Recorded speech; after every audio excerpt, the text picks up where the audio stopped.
नमस्कार दोस्तों, आप देख रहे हैं the real horror story YouTube channel. दोस्तों, आप मेरे चैनल को सब्सक्राइब, लाइक, शेयर, कमेंट जरूर कर लेना। तो चलिए दोस्तों, आज की कहानी शुरू करते हैं। ये कहानी है कॉलेज में पढ़ने वाले लड़के लड़कियों का, जो मुंबई के एक यूनिवर्सिटी में पढ़ाई करते थे। वो लोग कहीं घूमने जाने वाले थे, इसलिए बारिश का मौसम था और बारिश के मौसम में वो लोग कहीं पहाड़ी एरिया में घूमने का प्लानिंग करके जाने वाले थे।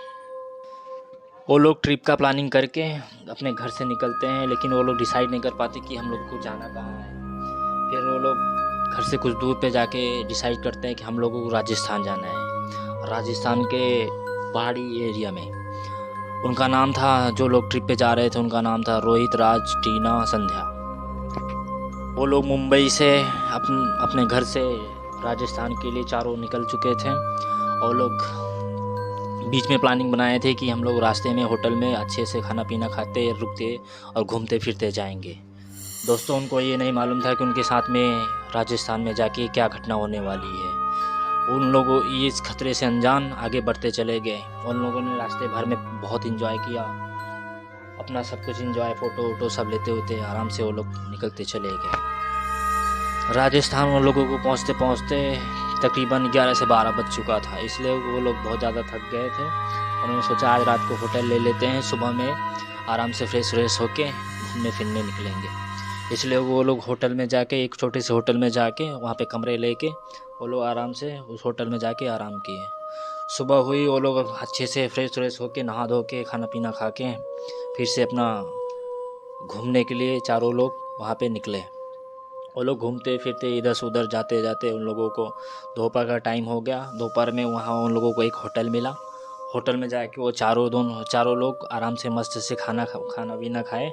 फिर सोचे कि रात का राजस्थान के इस जगह पे आए तो रात का नजराना देखना तो बनता है, इसलिए वो लोग रात होने का वेट करने लगे। वो लोग रात होने का वेट करते करते उन लोगों ने सोचा कि 7 बजेगा, फिर आराम से नाश्ता वास्ता करके कॉफ़ी पी के फिर निकलेंगे।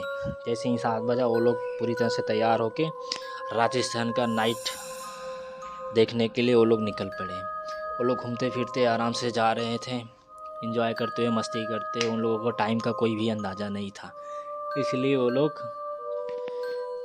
लोग आराम से घूमते फिरते वहाँ पे पहुँचे। फिर अचानक से बारिश का मौसम था, बहुत ज़्यादा बारिश होने लगा। उन लोगों को समझ में नहीं आया कि हम लोग वापस होटल में जाए कि यहाँ पे घूमने आए हैं, घूमते ही रहे। इसलिए वो लोग एक छोटा सा घर था, वहाँ पे जाके, वहाँ पे उस घर में एक बूढ़ी दादी रहती थी। उस घर में जाके वो लोग बूढ़ी दादी से परमिशन लेके वहाँ पे उन लोगों से बातें करने लगे। बूढ़ी दादी से उस जगह के बारे में बहुत कुछ जानकारी लेने लगे कि दादी ये सब यहाँ पे मतलब ये जगह कब का है, क्या है, यहाँ की सारी जानकारी लेने लगे। तो दादी ने उनको बताया कि यहाँ से कुछ दूरी पे एक काली पहाड़ी है, वहाँ पे रात को कोई नहीं जाता क्योंकि वो एरिया और वो पहाड़ी बहुत ज़्यादा हॉन्टेड है। वो चारों इस बात को सुन के बहुत ज़्यादा इंटरेस्टेड लिए कि हमें उस पहाड़ी के बारे में, उस एरिया के बारे में जानने की। वो लोग इस जगह के बारे में जानने के लिए बहुत ज़्यादा उत्साहित हो चुके हैं। उन लोगों ने सोचा कि दादी से और भी जानकारी लेते हैं। दादी से उन लोगों ने और पीछे की बात जानने की कोशिश की। दादी ने उनको बताते यहाँ तक बताया कि उस एरिया में, उस पहाड़ी पे जो जाता है, खासकर रात के समय में उसकी मृत्यु हो जाती है। उन लोगों में से जो टीना और रोहित था, वो दोनों इस सब बातों पे नहीं मानते थे, और जो राज और संध्या थे इन पे थोड़ा थोड़ा बिलीव करते थे, यकीन करते थे।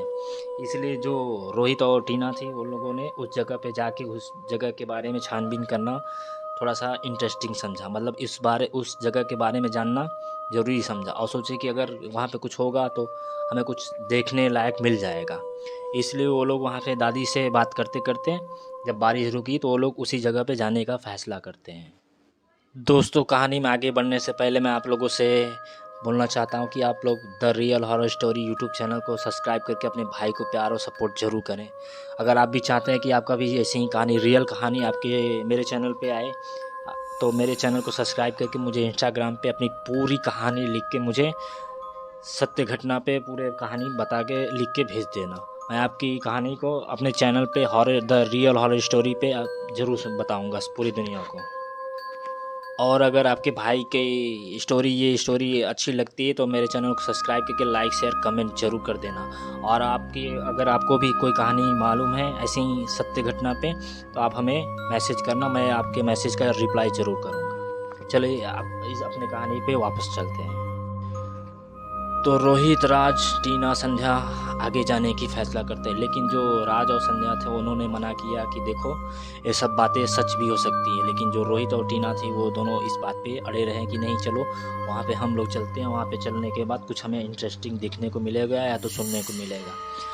लेकिन जो राज और संध्या थे वो दोनों ने बार बार मना किया, फिर भी रोहित और टीना ने माना नहीं इस बात को। उन्होंने बोला चलो ठीक है, अगर डर ज़्यादा लगेगा तो हम लोग वहाँ पे चल के बस घूम के वापस चले जाएंगे। लेकिन राज ने बोला ठीक है, अगर यहाँ से आपको लोगों को चलना ही है तो मेरी एक बात आप लोगों को माननी पड़ेगी। तो रोहित और टीना ने बोला वो क्या बात है आपकी? रोहित और टीना ने बोला कि राज से बोला कि क्या बात है, क्या माननी पड़ेगी हमें? राज जो था, मैं आप लोगों को बताया नहीं, राज जो था वो बजरंग बली का बहुत बड़ा भक्त था। उनकी रोज़ सुबह शाम उठ के पूजा करता था, बिना उनका पूजा किए कहीं पे जाता नहीं था, इसलिए उसको इस बारे में बहुत ज़्यादा कुछ नॉलेज था।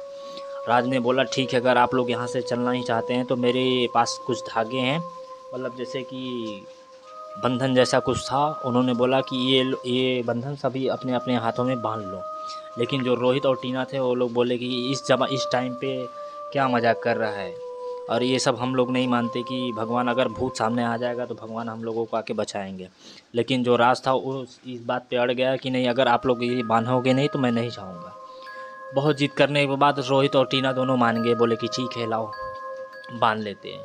संध्या और राज सब उन चारों में से चारों ने बांध लिया उस धागे को। वहाँ से निकलते निकलते उन लोगों का तकरीबन 12 से 12:30 का टाइम हो चुका था। फिर भी वो लोग वहाँ पे गए उस जगह पे जैसे ही वो दोनों पहुँचे तो देख रहे हैं चारों तरफ घनघोर अंधेरा और बारिश का टाइम था। हर जगह पानी में मेढकों की और जो रीवें होते हैं ना रात में बोलते हैं, उनकी आवाज़ें आ रही थी। उन लोगों ने सोचा कि हम लोग यहाँ पे आके कुछ गलती तो नहीं कर दिया। लेकिन जो रोहित और टीना थे वो लोग बहुत ज़्यादा इस बारे में जानने की जिज्ञासा उनके मन में था, इसलिए वो लोग बोले कि चलो इस पहाड़ी के ऊपर चलते हैं। एक बार राज ने फिर से वहाँ पे उनको मना किया कि नहीं देखो यहाँ तक आ गए हैं सही है, लेकिन अगर अब भी इसके आगे जाएंगे तो हो सकता है हमारे साथ में कुछ अनहोनी हो जाए। और रोहित और टीना जो थे राज का मजाक उड़ाने लगे कि क्या अब यहाँ तक आ गए हैं, आगे भी ना जाएं। इसलिए वो लोग उसका जो राज था उसका बहुत ज़्यादा मजाक बनाने लगे। संध्या ये सब खड़ी होकर देख रही थी। उन्होंने सबको डांटते हुए बोला कि राज जो बोल रहा है वो सही है, आप लोग बहुत बड़ा गलती कर रहे हो कि जो इस पहाड़ी के ऊपर जा रहे हो। दादी ने जो बोला था अगर उसमें से 10% भी कुछ सच्चाई निकली हमारे साथ में बहुत कुछ गलत हो सकता है। लेकिन रोहित और टीना जो थे वो मानने को तैयार नहीं हुए, बोले कि अगर यहाँ से नहीं चलोगे तो आप लोग वापस जा सकते हो, हम दोनों को तो जानना है कि इस पहाड़ी के बारे में, इसलिए हम लोग जा रहे हैं। फिर वो लोग ये इतना बोल के रोहित और टीना दोनों आगे निकल गए। राज और संध्या वहाँ बचे थे, तो उन्होंने सोचा चलो दोस्त हैं, अगर कुछ भी होगा तो चारों को साथ में होगा, इसलिए वो राज और संध्या दोनों पीछे पीछे जाने लगे। अभी वो लोग पहाड़ी पे चढ़े ही नहीं थे कि बहुत ज़्यादा घनघोर बारिश होने लगा। लेकिन वो दोनों रेनकोट पहन के गए थे, इसलिए वो लोग भीगे नहीं और उस पहाड़ी पे चढ़ना शुरू कर दिए। दोस्तों ऐसे अचानक से अगर बारिश बहुत ज़्यादा होने लगे और वहाँ पे गीदड़े भी थे, गीदड़ों ने भी रोना शुरू कर दिया तो ये बहुत अशुभ माना जाता है। फिर भी वो दो चारों माने नहीं, उस पहाड़ी पे लगातार चढ़ते गए। जैसे ही वो लोग पहाड़ी के ऊपर थोड़ी दूर गए वहाँ पे किसी के रोने की आवाज़ आई, तो वो दोनों चारों लाइट बार के वहाँ पे देखना शुरू कर दिए। लेकिन उन लोगों को कुछ दिखा नहीं, बस किसी के रोने की आवाज़ आ रही थी। तो उन चारों ने सोचा कि ये वो गीदड़ जो रो रहे हैं उन्हीं में से किसी का आवाज़ होगा। उन लोगों ने ये अंदाज़ा नहीं लगा पाया कि ये जानवर की आवाज़ है, या किसी इंसान की आवाज़ है। फिर भी वो चारों आगे बढ़ते चले गए। लेकिन जैसे ही वो लोग बीच रास्ते में पहुँचे वहाँ पे किसी की चलने की आवाज़ आई। वो लोग वहाँ पे खड़े होकर एकदम से सुनना स्टार्ट कर दिए। उस टाइम पे बारिश भी रुक चुकी थी, लेकिन उस टाइम पे बारिश जैसे ही रुकी हवाएं बहुत तेज तेज चलने लगी। वो लोग किसी के चलने की आवाज़ सुन ही रहे थे कि ऊपर से बड़े बड़े चट्टान उनके तरफ आता दिखाई दिया। वो लोग तुरंत वहीं से पीछे बैक होके तुरंत भागना शुरू किए, लेकिन उनमें से जो एक चट्टान था वो रोहित के ऊपर आके गिर गया। इसलिए रोहित को बहुत ज़्यादा चोट लग गया, उसके पैरों से मतलब खून और सर से भी खून निकलना स्टार्ट हो गया। उन लोगों ने सोचा कि रोहित को ऐसे छोड़ के हम लोग जा नहीं सकते, इसलिए वो लोग रोहित को कंधे पे उठा के लेके भागने लगे। फिर भी वहाँ पे वो लोग भाग नहीं पाए और ऊपर से फिर से बहुत सारे चट्टान आके उन लोगों के ऊपर गिर गया। जो टीना थी उसका तुरंत वहीं ऑन द स्पॉट सर फटने की वजह से मौत होगी। और रात संध्या बचे थे, वो लोग रोहित को लेके बुरी तरह से घायल हो चुके थे। फिर भी वो लोगों ने रोहित और टीना का साथ नहीं छोड़ा। उन लोगों ने, टीना तो मर चुकी थी, लेकिन टीना के बॉडी को लेके वो लोग निकल रहे थे वहाँ से। बारिश की वजह से पहाड़ों पे बहुत ज़्यादा फिसलन हो चुकी थी, इसलिए उन सभी का पैर फिसल गया और वो लोग एक खाड़ी के अंदर जाके गिर पड़े। उस खाड़ी के ऊपर गिरने की वजह से उन सभी लोगों की मौत हो चुकी, उन चारों की मौत हो गई। इसलिए कहा जाता है दोस्तों कि जो बुजुर्ग कहते हैं उन बातों को मानना चाहिए। आखिरकार ये रोहित, राज और टीना, संध्या ने उनकी बात नहीं मानी और उन लोगों को अपनी इसकी कीमत जान दे के चुकानी पड़ी। दोस्तों, अगर आप भी चाहते हैं कि ऐसे ही सत्य घटना पर आधारित आपका भी कोई कहानी आपके पास है, वो हमारे चैनल के माध्यम से सारी दुनिया को पता चले, तो आप हमारे चैनल को सब्सक्राइब ज़रूर करके अपने कमेंट बॉक्स में कमेंट ज़रूर कर देना। हम आपकी कहानी पूरी दुनिया को ज़रूर सुनाएंगे। आप हमारे चैनल को सब्सक्राइब करके लाइक शेयर कमेंट ज़रूर कर देना। दोस्तों, अपने भाई को प्यार सपोर्ट ज़रूर करना। जय हिंद, नमस्कार।